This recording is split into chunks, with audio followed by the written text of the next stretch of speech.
In this video, we're going to continue the application we started building in part 1 of this video series. I'll link to that video if you haven't seen it already, and I'd recommend that you do watch it if you're going to watch this one.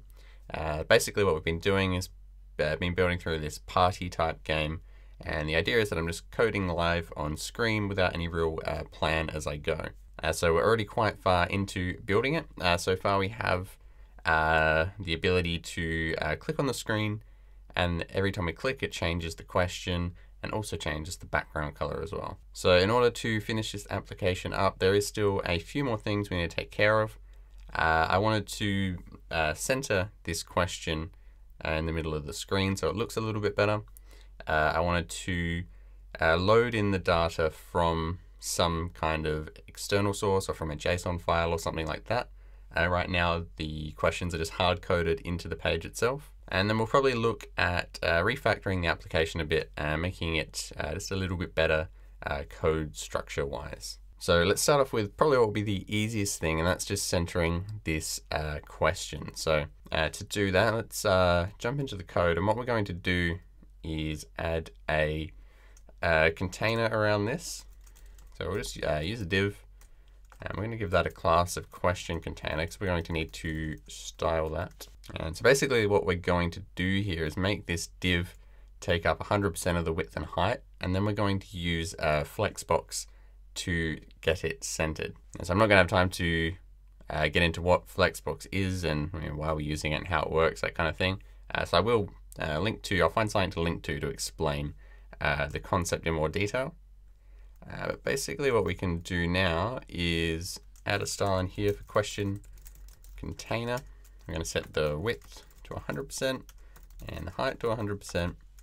We're going to use display flex, and we're going to use justify content center and align item center. So basically this will align any children inside of this flexbox container to the center. So one of these centers horizontally, one centers vertically. Always forget which. Hover over here to see what it does. It says aligns flex items along the cross axis. I still don't know whether that's horizontal or vertical, so we'll take a look. I assume cross means horizontal, but so we can see that that's centered now.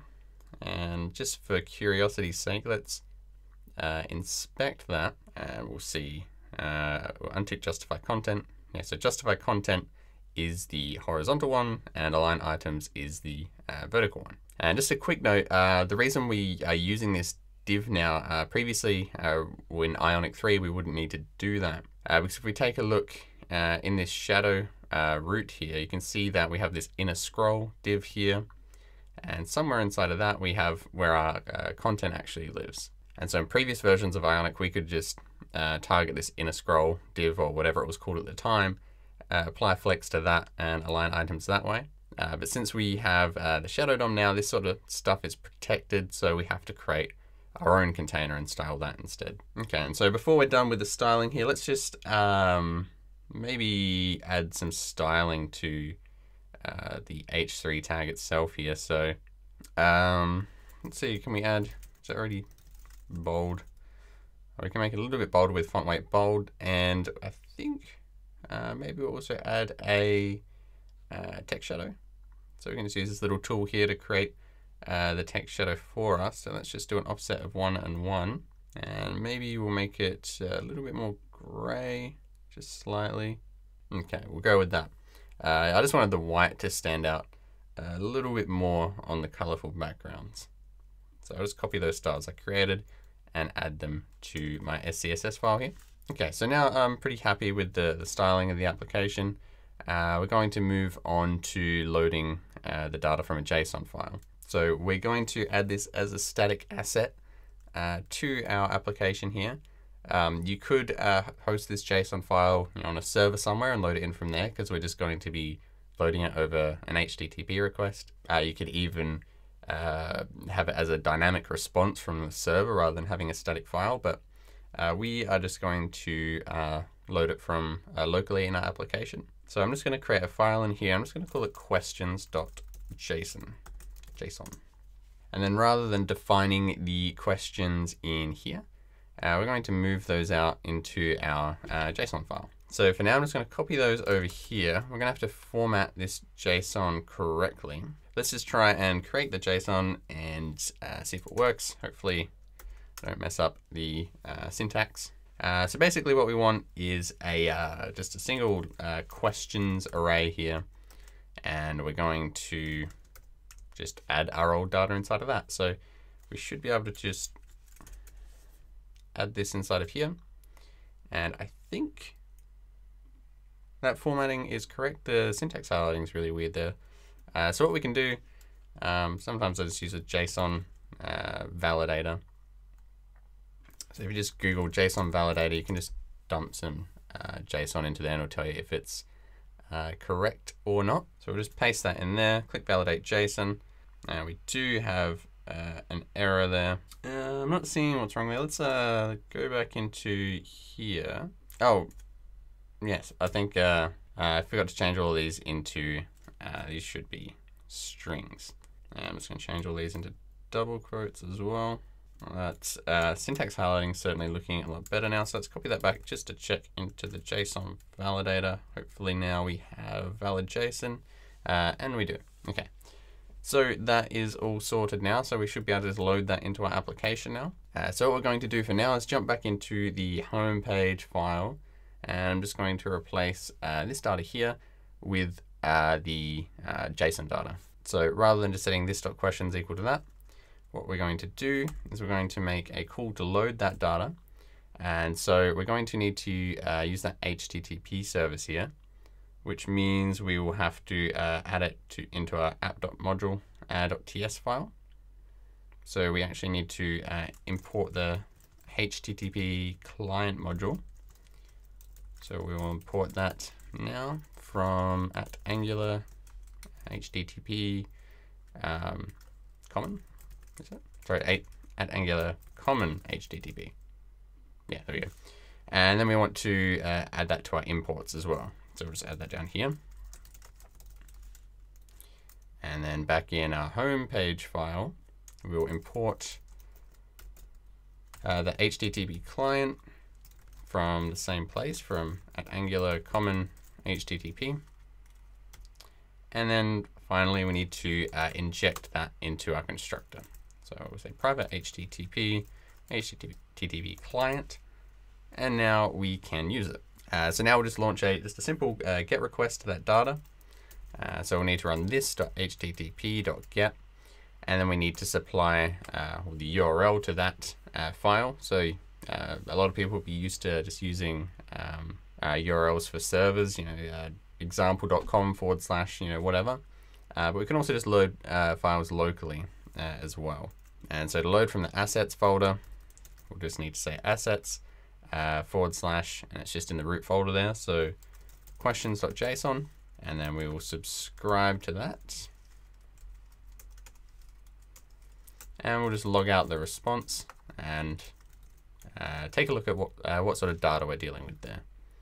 So we'll save that, jump back into the browser, and you can see here we have this inside of the response, we have the questions array here.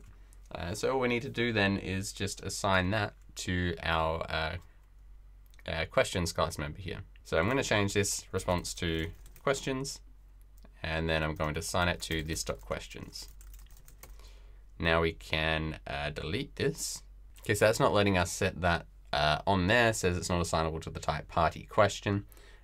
So what we're going to do here is specify what the actual response type of this response here is. So we should be getting party questions back from that. So if I give this a type, party question, that should get rid of that little warning there, and this all should continue to work because now it knows that that's the correct format to appease this type we've created there. So we'll save that, jump back into the browser again, and hooray, we've got we have errors.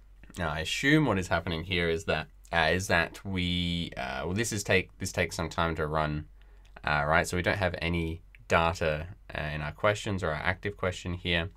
And so because it's empty, we can't set a proper question right away, and we're triggering this error in the template when we're trying to access that. So let's improve this a little bit. So first of all, we should probably only set a question if there are questions. So we could say if this questions.length is greater than 0, then we know we have a question. So let's first just put all of this inside of that to make sure we're only running that when there's questions available. We'll see if that solves the error. And you can see that we still have this problem here. It says cannot read property question of undefined. It's preferencing the homepage template here. And that is because we are trying to grab this active question.question, but it doesn't exist because initially this active question class member is null. And so if we're trying to reference that, this never runs, it never gets set if there's no questions. And so this is null when we're trying to access it. And obviously we can't access a question property of null.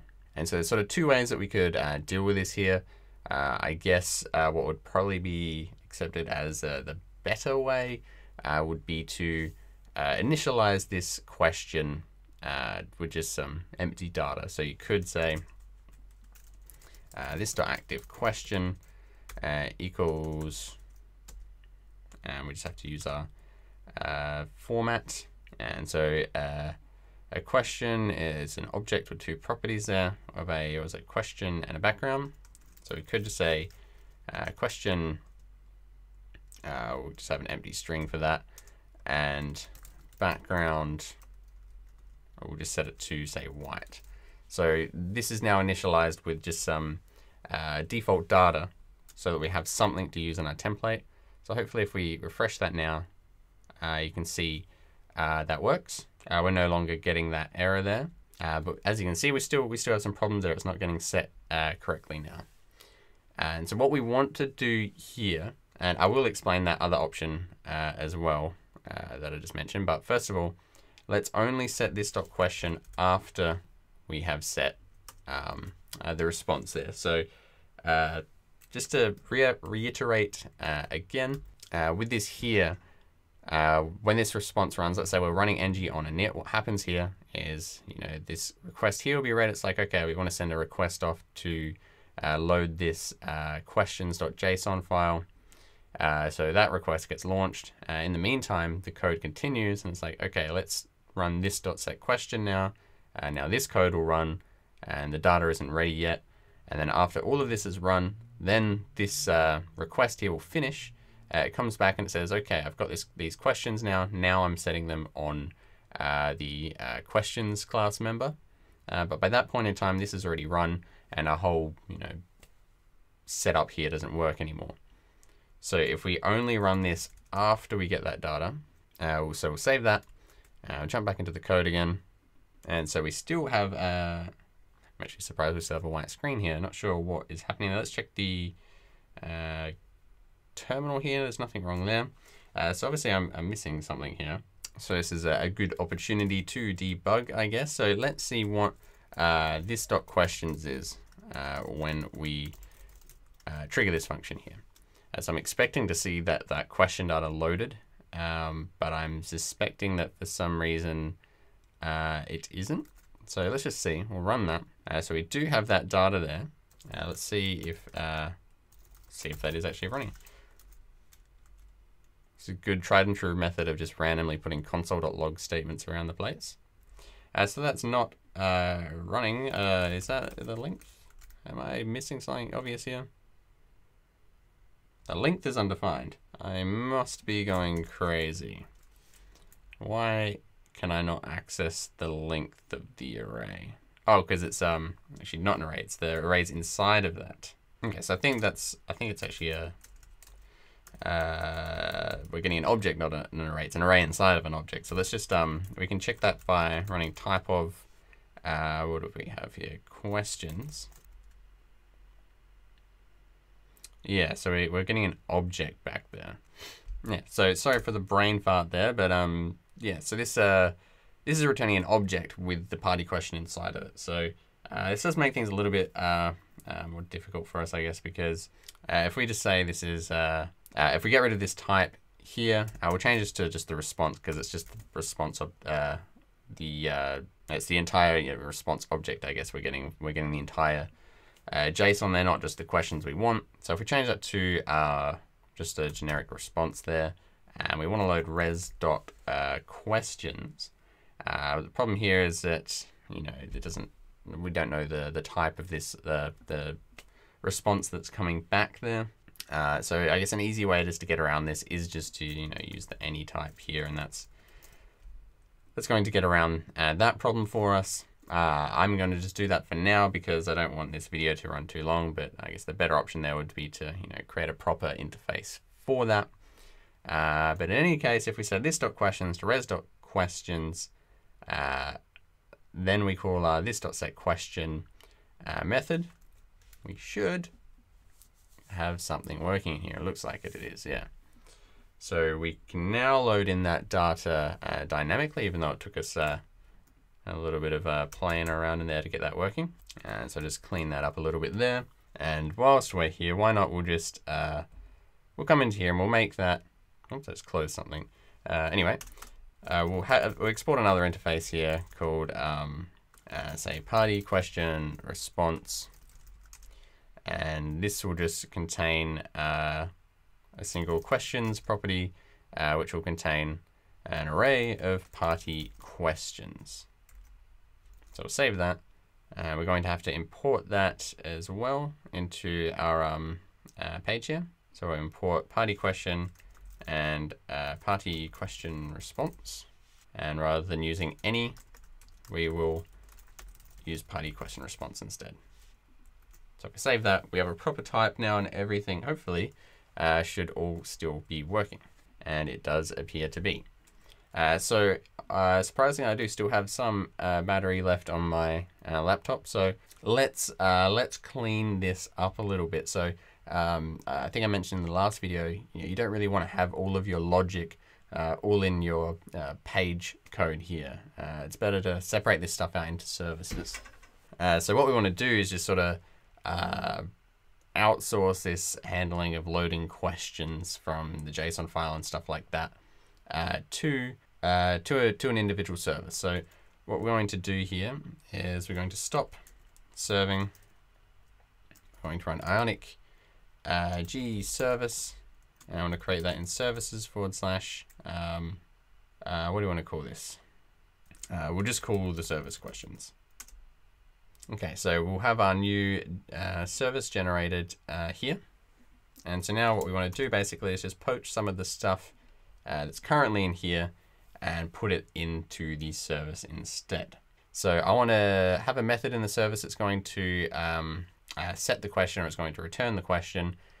So what we're going to do here is create a method to do that. And we also want a method to load the questions in initially, and then we want to be able to grab a question whenever we want. And so I'm just kind of making this up on the fly, so it might not be the most well-designed service, but we'll try to do the best we can. So let's create a load method in here, and we're going to move this sort of code into there. So we'll just copy all of that for now. We're going to have to modify it a bit. So we want to run the HTTP request, which we don't have set up in here yet. We also need to import these types and stuff. We don't want to call this. In fact, we don't even want to subscribe to this. We're just going to return the observable that this creates, and then we're going to handle that in the home page. And so now we can also pull out the HTTP client from our home page and pop that into here. Going to have to set up the HTTP client in the constructor there, and likewise we can remove that from here. And I actually also want to move all of this document and DOM controller stuff as well. So I'm going to remove that, add that into our question service here. I'm going to get rid of the inject as well. That is going to live in here. We're going to pull out both of these from the constructor on our home page. So as you can see already, we're already making our home page a lot lighter by doing this. And so we're also going to set up this set question method as well. I'll call it get question, because we're going to return it to the page.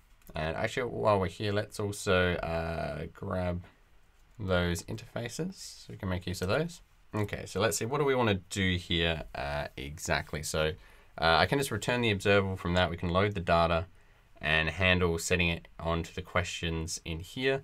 I guess another way to do it would be to store the questions in here. Let's just go with this for now. So we'll call the load method, that returns the observable. And so what we can do here is we're going to import that question service. And what was it? It's just called question service. I'll import that from services questions.service. We'll need to add that to our constructor here. So we'll call that question service. Okay, so now instead of calling HTTP, we're going to say this.questionService.load, and that load method is going to return us an observable so that we can then subscribe to that, have the response, and then we'll set, which should be, that'll be the party question response we set up previously. And then we can set, same as before, this.questions equals res.questions. So it's basically the same, exact same idea. It's just now we're sort of handling, now we're just handling all the sort of, we're handling all of the logic stuff in here, all of the implementation details are handled in the service, and we're just calling it and making it sort of a light request from our page to that service. So let's get rid of this now. Now we just need to handle what's going on here. And so we can mostly keep this the same. As I mentioned, we could move the questions themselves into this service and then, make a request to get a question from the service, which probably would remove a little bit more code from this page here. But we are just going to keep most of this here. We're just going to move this. We're going to move this DOM control right over into the into our service instead. So what I want to do is say this dot.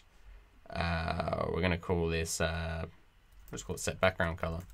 Actually, no, we'll say set question color, because that's a little more specific to what we're doing. So rather this dot question service dot set question color, and we'll supply the this dot active question dot background to that. Now we're going to pull this out, and we're going to create that that set question color method in here now. So we'll change that from get question to set question color. I'm going to paste all of that back in there. And we're actually passing that the color through the parameters there. So I'll just call that color. And so now we should be able to just run this same as before, except we'll just change this to the parameter that's being passed in instead. So if we save this, everything I think should be working now. So we'll just double check everything looks okay in the browser. We're going to have to reserve that now because we just canceled that. Okay, so everything does appear to be working still, which is good news. So there are a few more things we could change about this. I am running out of time, so I'm just going to call it here. But we have cleaned this up, quite a bit before we had all of this, DOM controller and the HTTP client, the document objects and stuff like that in our home page, and we had sort of significantly more code in here. So we've made this a lot lighter now. And I did just remember just then, I mentioned before that I would explain the other method we could use. So rather than using this to active question, I'll delete that just for now. We'll come back into here. And you see we're getting that those errors again. So what you can do, and again, I'd say this is probably the less preferred method, but it is also the easier method, is we can use the safe navigation operator in the template directly. What this does is basically say, well, if this thing exists, grab the question, grab its question property and display it here. But if it doesn't exist, it'll just, it'll ignore it and it's not going to cause any errors. So if I save that, wait for that to reload, and you can see now that works as well. So you can do this method if you want. Some people prefer, I guess it's, some people see it as a less desired option because it's, our template shouldn't have to worry about what is happening with the data. It should just, be able to use what it expects to be there. But yeah, to to each their own. Use whichever method you prefer, I guess. And yeah, so to finish up, this is a lot simpler now. The homepage is a lot cleaner. We have a service here, which we could extend in the future if we wanted. We could change the way we're loading data in here without, if we didn't want to load it from a local JSON file anymore, we could load it from a server in here. We could completely change the implementation while still not having to change our page code, because in the end we can just make that request to load, we'll get the response back, and it will, should all just work. Okay, so I hope you did enjoy this two-part video series as we built this application on camera. If you do have some suggestions for questions to add to this, because right now it is a very boring game, feel free to leave them in the comments. And yeah, if you like the video, please do click the like button. Feel free to subscribe, and you can also check out my Twitter and website and things like that in the description. Okay, thanks for watching, and I'll see you in the next one.